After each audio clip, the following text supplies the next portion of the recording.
They thought I was losing my mind. My own kids, my flesh and blood, called me senile, forged my signature, and stole everything I worked 40 years to build. But when I exposed their little scheme in court, the look on their faces made every sleepless night worth it. If you've ever been betrayed by the people you trusted most, hit that subscribe button. I'd love to know. Where are you listening from? Drop a comment below. Your response could help my story reach more people. Let's dive in. My name's Harold Whitman, 64 years old, living in the quiet outskirts of Asheville, North Carolina. I've spent most of my life surrounded by the smell of sawdust and cedar, running my small business, Whitman's Custom Carpentry. It wasn't glamorous. No fancy cars, no vacations in Europe. Just hard work, sweat, and the satisfaction of building something real with my hands. My wife, Claire, used to say I could build a home out of nothing but stubbornness and nails. She was my world, the calm voice behind every risk I ever took. When she passed 3 years ago, something in me broke. Not loudly, just quietly, like a beam under too much weight. For the first time in decades, the house felt too big. Meals tasted dull. Even the workshop, once my sanctuary, echoed with her absence. That's when my 2 kids, Daniel and Melissa, started coming around more often. At first, it felt comforting. Daniel would drop by on weekends, beer in hand, talking about sports. Melissa called every other day, checking if I'd eaten, offering to help with bills or grocery runs. It felt nice. For a while, until I noticed the questions. Dad, do you still have that business savings account open? Hey, maybe you should let me handle the taxes this year. Less stress for you. They said it with smiles. But beneath those smiles, I caught something I hadn't seen before. Calculation. I remember one night in particular. I'd invited both of them for dinner. Chicken pot pie, Claire's old recipe. We were halfway through the meal when Daniel leaned back in his chair and said, Dad, you've been looking tired lately. Maybe it's time to slow down, you know? Let us help out more. Melissa jumped right in. He's right. You shouldn't have to manage finances and all that paperwork anymore. It's too much for one person. I smiled politely, but inside something twisted. Their tone wasn't concern, it was control. Still, I told myself I was imagining things. Grief does that. It fogs the mind, makes you see shadows in daylight. Until one morning the phone rang. It was my bank. Mr. Whitman, the teller said, we're just calling to confirm a withdrawal request. $50,000 from your business account. My heart nearly stopped. I hadn't requested any withdrawal. I told them immediately, that's not me. They faxed over the paperwork. And when I saw it, my stomach dropped. It was my signature, but wrong. Close enough to fool a stranger, but not me. The handwriting was confident, practiced. The H in Harold had a neat little loop at the top. I never loop my H's, but Daniel does, always has. I remember staring at that paper for a long minute. The room felt cold. My coffee had gone stale. That's when it hit me. My own children were trying to rob me. I wish I could say I got angry right away. That I marched straight to their houses and demanded answers. But I didn't. Because anger would have meant I believed it.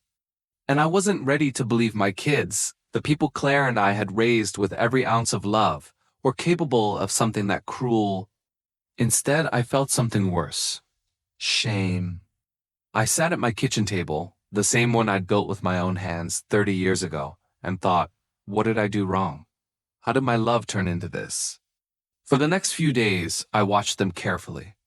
Melissa came by with her usual chirpy tone, carrying a casserole. She noticed the mail on my counter, a few unopened bills, some bank envelopes. Dad, you've really got to be more organized, she said, scooping them up. Let me help with this. You're forgetting too much lately. Forgetting? The word stuck in my head like a splinter. Then Daniel started showing up more often too, cleaning out my shed, fixing things that weren't broken, reorganizing the filing cabinet where I kept my business records. They thought they were subtle, but every smile felt heavier. We just want to help sounded more like we're getting ready to take over. So I decided to give them what they wanted, a show. That night, I called my lawyer, Evelyn Marks. Evelyn had handled my business contracts for years, sharp, relentless, and allergic to nonsense. I told her everything. She didn't even hesitate. Harold, she said, if they're planning to declare you incompetent, you're going to let them think they're winning. I blinked. You mean, play along? She nodded. Exactly. Let them dig their own hole. When they're deep enough, we'll pull the dirt right over them. So that's what I did. I started forgetting small things, leaving tools out, writing grocery lists twice, pretending not to recognize an old neighbor at the store. I acted the part of the confused old man, and oh, how they ate it up. Melissa started whispering to family friends about Dad's decline. Daniel took over my business temporarily to keep things afloat. Then one afternoon, Melissa brought over a stack of papers. Dad, these are just in case something happens, for your peace of mind. Power of attorney forms. I stared at the pen she handed me. My hand didn't even shake. I smiled, said I'd look them over later, and tucked them away. The moment she left, I drove straight to Evelyn's office. She flipped through the documents, then smirked. Oh, they're good. Sloppy signatures, but legally dangerous if you'd signed. Let's tighten the noose. From there, we began documenting everything. Every phone call, every missing item, every suspicious bank notification. Meanwhile, I kept playing the role. I even lost my way to a doctor's appointment once. A little improvisation that Melissa broadcast to everyone she could. Dad's getting worse, she said over the phone to Daniel, not realizing my landline had auto-record. If we don't act soon, he'll ruin everything. A week later, they petitioned the court to have me declared legally unfit to manage my finances. That's when I knew. The trap was about to spring. The day of the hearing felt like the longest morning of my life. I remember sitting on the edge of my bed, tying my shoes slowly, deliberately, staring at my hands. They were rough, calloused from decades of carpentry. These were the same hands that built my kids' cribs, sanded their first desks, fixed Melissa's broken dollhouse. Now those same hands were about to defend me, not just against strangers, but against my own blood. Evelyn had told me the plan clearly. Harold, when you walk into that courtroom, you're still playing the part. Let them think they've already won. The bigger their confidence, the harder they'll fall. So I did. I put on my oldest suit, the one Claire bought me 20 years ago, and let my hair go a little uncombed. I shuffled when I walked, rehearsed a few forgetful lines in my head. By the time I entered the courthouse, I looked exactly how they wanted me to look. Tired, fragile, harmless.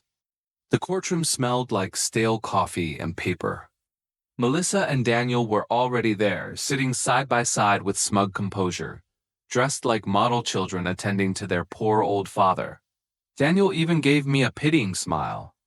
Hey, Dad, he whispered as I passed. Don't worry. This is for your own good. My throat tightened, but I forced a shaky nod. The judge, a gray-haired man named Judge Renner, entered and began the proceedings.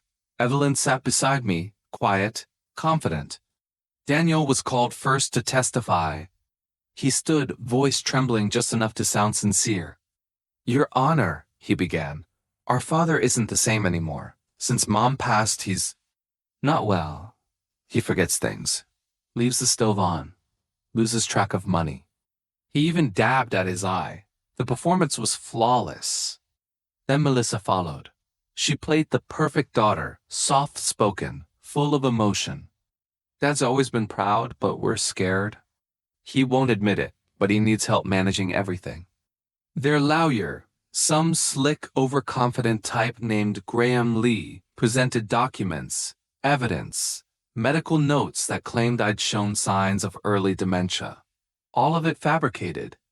I sat there, slumped, pretending to fiddle with my tie like I couldn't quite remember why I was there. Every time I glanced up, I saw their confidence grow. That's when Evelyn leaned toward me and whispered, Ready? She rose from her seat with the calm of someone holding a royal flush. "Your Honor," she said, "before we continue, I'd like to introduce one more piece of evidence, recently retrieved from Mr. Whitman's home security system." The color drained from Daniel's face. Graham Lee tried to object, but Evelyn handed over a USB drive to the bailiff. "It's time-stamped, authenticated, and directly relevant to this case." The judge nodded. "Proceed." The lights dimmed. The video began to play on a screen at the front. It showed Daniel and Melissa, clear as daylight, rifling through my desk drawers, whispering to each other as they signed forms. Melissa: "He'll never notice, trust me." Daniel: "He's too far gone. Just smile when he asks." The courtroom went dead silent. Then another clip played, Daniel at my workbench, signing my name on a check. His looped JH and Harold stood out like a signature of guilt. I could hear people in the gallery whispering. Even the judge's eyebrows shot up. Evelyn wasn't done. She walked calmly back to our table and picked up a thick folder. "In addition," she said, "we have a certified handwriting analysis confirming the signatures were forged, a statement from the bank flagging the transactions as fraudulent, and medical records proving the alleged doctor's notes were fabricated, likely by Mr. Whitman's children." She let the words hang there. I sat up straight, no more slouching, no more pretending. The act was over. When the judge asked if I wanted to make a statement, I stood. My voice didn't shake this time. "I may be getting older," I said, "but I'm not stupid." The only thing I forgot was what it felt like to trust my own blood. Melissa's jaw fell open. Daniel looked like someone had pulled the floor out from under him. Judge Renner slammed his gavel. "Petition denied. All transfers are void. Mr. Whitman remains in full control of his assets." But that wasn't even the best part. The judge paused, looking right at my children. "And I suggest you two find better uses for your time, or the next hearing might not end so kindly." When it was over, I didn't look back. Evelyn patted my shoulder as we walked out. "You played that beautifully, Harold." I just nodded, too numb to speak. Because the truth is, revenge doesn't always feel like triumph. Sometimes it feels like grief wearing armor. I sat in my truck for almost half an hour before turning the key. The courthouse doors opened behind me, and I saw them, my children, arguing on the steps. Daniel gestured wildly, Melissa crying. I should have felt satisfied. Instead, all I felt was empty. They hadn't just tried to steal my money. They'd stolen the last bit of faith I had in them. In the following weeks, they tried to spin it. Daniel sent texts, pretending it was a misunderstanding. Melissa dropped off a letter, all crocodile tears and guilt. But I'd already made up my mind. Evelyn and I spent the next few months rewriting everything. The business ownership, the trust funds, even the will. Every penny was locked behind new safeguards. And every document had one name removed. One evening, as the sun dipped behind the Blue Ridge Mountains, I sat on my porch with a glass of bourbon and stared at the old photo of Claire. Her smile still carried warmth, even through fading ink. "I did it, Claire," I whispered. "They'll never hurt us again." But I also knew she wouldn't have wanted bitterness to win. That's when I thought of Lisa Bennett, the nurse who'd helped me after Claire passed. She wasn't family by blood, but she showed more compassion in a few months than my kids had in years. She'd check in after long shifts, bring homemade soup, help fix the porch light without ever asking for a thing. So I left everything to her, not as revenge, but as justice. When the will was finalized, I felt lighter. Months later, word must have gotten around. Because when Daniel and Melissa found out, the phone calls came fast. Daniel's voice was pure rage. "You're giving everything to some stranger?" I let him rant for a moment, then said calmly, "You made your choice when you treated me like a burden." Then I hung up. Melissa tried a different approach. Tears, apologies, that we've changed speech. I didn't respond. Some silences speak louder than words. 2 years passed after that call. You'd think time would dull the hurt, that distance would turn betrayal into a lesson. But betrayal from your own children isn't something you get over. It's something you learn to live around. Like a scar that fades but never really stops aching when the weather turns cold. I poured myself into my workshop. The smell of varnish and sawdust became my therapy. The rhythmic hum of a sander, the soft scrape of a chisel, they grounded me. Reminded me that I could still make something good with my hands, even after losing so much. Some days, I'd hear the laughter of neighborhood kids outside and pause, remembering when Daniel and Melissa used to run around that same yard, chasing fireflies. Those were simpler days before greed hollowed out their hearts. But here's the thing about pain. It can either rot you or refine you. And I refused to rot. Lisa visited often, always cheerful, always with that calm presence that steadied me. She never brought up the will, never hinted about money. She just showed up. She'd help me plant tomatoes, repaint the fence, or bring lunch from her favorite diner downtown. And on quiet evenings, she'd listen. Never judged, never rushed me. One afternoon, I asked her, "Why do you keep helping an old man like me?" She laughed. "Because you remind me of my dad. He was a carpenter too. Same stubbornness, same heart." That hit me harder than I expected. I realized that for the first time since Claire's passing, the house didn't feel empty anymore. A few months later, Lisa came to me with an idea. "You've got all this equipment," she said, gesturing at my shop. "And all this skill. Why not teach it? There are kids around here who'd give anything to learn a trade. Kids who don't have anyone believing in them." At first, I brushed it off. I'm not exactly a teacher. But that night, I couldn't sleep. Her words kept looping in my head. So I called the local community center the next morning. A week later, I found myself standing in front of 6 nervous teenagers, all wearing oversized safety goggles and waiting for instruction. I started simple, sanding, measuring, assembling. By the end of the first class, one of the boys, a quiet kid named Marcus, held up his finished birdhouse like it was gold. "Mr. Whitman," he said, grinning, "I didn't think I could ever make something this good." And for the first time in years, I felt proud, not of what I owned, but of what I was giving back.